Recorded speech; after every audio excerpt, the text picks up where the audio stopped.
आज इस मंच पर हम भारत के राष्ट्रपति महोदया, गायना के राष्ट्रपति महोदया, सूरीनाम के राष्ट्रपति महोदय और आप सबका मध्य प्रदेश के मां अहिल्याबाई की नगरी में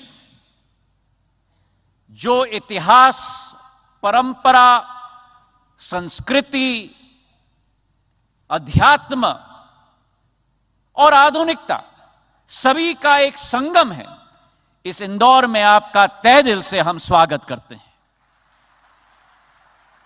और हमें विश्वास है कि पिछले 2 दिनों में इस अतुल्य संगम का एहसास आपको जरूर हुआ होगा। एक लोकतंत्र में असली ताकत लोक माने जनता होती है, और वैसे ही किसी भी व्यक्ति की पहचान उसकी माटी और उसके देश से सदैव होती है। भारत के संदर्भ में एक पुरानी कहावत है, there is an age old adage that you can take an Indian out of India, but you can never take India out of any Indian. और भारत का कोई भी सपूत, कोई भी पुत्र पुत्री विश्व के किसी भी कोने में रहे हों, वो भारत का सपूत, पुत्र पुत्री कभी भी भारतीयता से जुदा नहीं हो सकता। और इसी सोच और विचार को भांपकर भारत के इतिहास में पहली बार भारत के पूर्व प्रधानमंत्री अटल बिहारी वाजपेयी जी ने 2002 में प्रवासी भारतीय दिवस की शुरुआत की थी। और उस समय से जब प्रवासी भारतीयों का एक अहम भूमिका रही, 1998 में जब भारत ने पहली बार पोखरण में परमाणु ब्लास्ट किए थे, और उस समय में जो अनेक देशों ने भारत के विरुद्ध सैंक्शन किए थे, अगर विश्व स्तर पर वो रुख बदलने का कार्य किसी ने किया था भारत के प्रति, तो हमारे प्रवासी भारतीयों ने जग जग में, देश देश में किया था। और आज 21 साल बाद मेरे भाइयों और बहनों, जब 17वीं प्रवासी भारतीय दिवस हम मनाने जा रहे हैं, यह केवल एक तारीख तक सीमित नहीं है। It is not limited to an event, it is not limited to a date. लेकिन 2014 से जब से प्रधानमंत्री नरेंद्र मोदी जी ने कार्यभार संभाला है, इसी संबंध को एक वैश्विक और एक नई सोच और विचारधारा और एक नई रिश्ता और एक नई रूप देने के लिए संकल्पित रूप से उन्होंने कार्य किया है। और एक सेतु का स्थान हमारे प्रवासी भारतीयों को सशक्त करने के लिए उनकी अहमियत और उनकी कोशिश और उनकी पूर्ण कोशिश रही। और इसके आधार पर जब हम आज देखें कि भारत का छाप हमारे प्रवासी भारतीयों ने कहां नहीं छोड़ा है,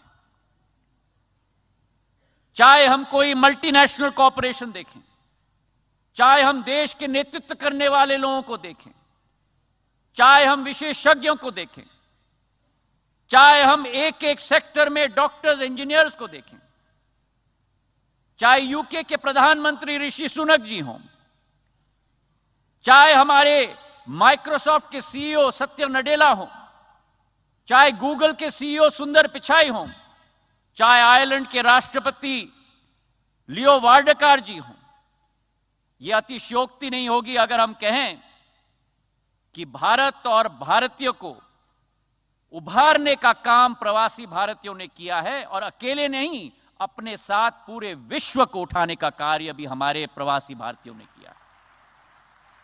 और इसलिए मैं मानता हूं कि भारत की जनसंख्या केवल 135 करोड़ तक सीमित नहीं है। भारत की जनसंख्या 138 करोड़ है, जिसमें 3 करोड़ हमारे प्रवासी भारतीयों की जनसंख्या है। आपकी भागीदारी भारत को विकसित बनाने के लिए अनिवार्य है। आपकी भागीदारी और आपकी साझेदारी भारत को आत्मनिर्भर बनाने के लिए अनिवार्य है।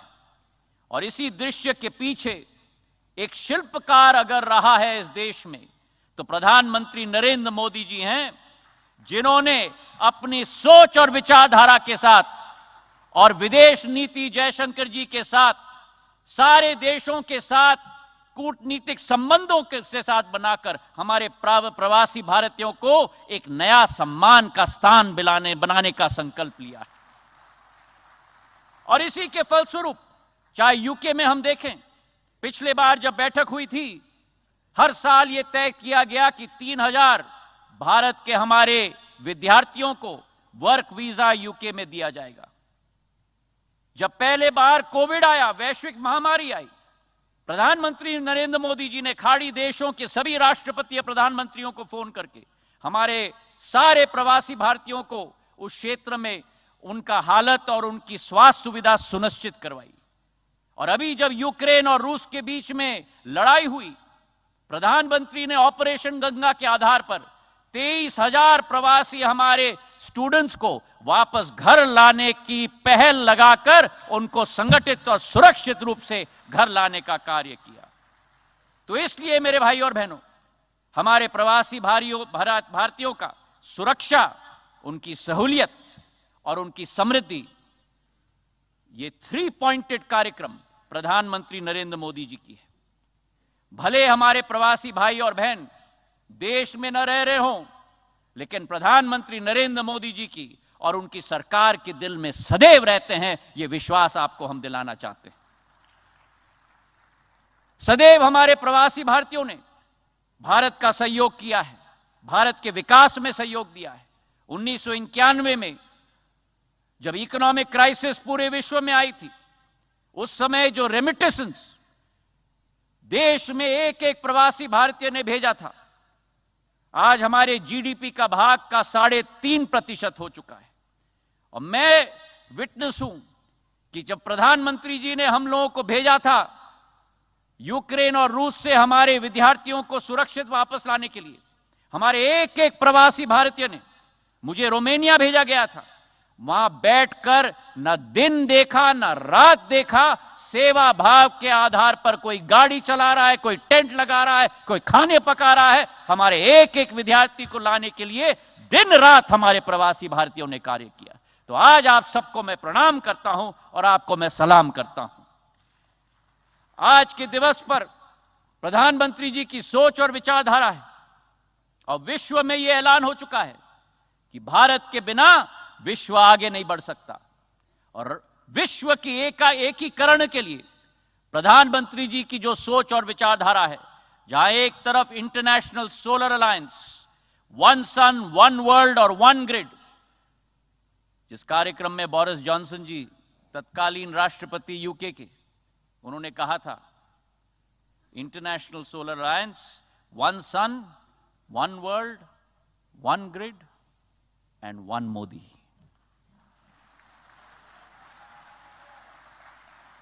जिस प्रधानमंत्री जी ने इस वर्ष G20 की अध्यक्षता भारत कर रहा है, आजादी के अमृत महोत्सव के वर्ष में भारत आज विश्व पटल पर उजागर हो रहा है मेरे भाई और बहनों। और वो G20 की अध्यक्षता किस सोच और विचारधारा के साथ? One earth, one family and one future. वासुदेव कुटुंबक की सोच, पूरा विश्व एक परिवार है। आज आजादी के अमृत महोत्सव के वर्ष में, जो 2013-14 में भारत आर्थिक स्थिति में विश्व में 13 नंबर की शक्ति थी, आज भारत 5वें नंबर की सबसे बड़ी अर्थव्यवस्था विश्व में बन चुकी है प्रधानमंत्री नरेंद्र मोदी जी के नेतृत्व में।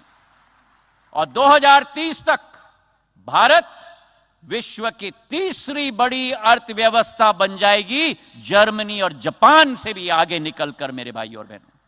तो आज के इस दिवस पर आप सब लोगों से निवेदन है कि भारत की इंडियन ग्रोथ स्टोरी में भागीदार बने, प्रधानमंत्री जी के संकल्प को मजबूत करें, अपने जन्मभूमि से जुड़े रहें और हमारे युवाओं को जो बाहर, देश के बाहर कार्य कर रहे हैं, मेरा एक ही मंत्र है, एक ही संदेश है, LER, learn, earn, learn, earn and do return.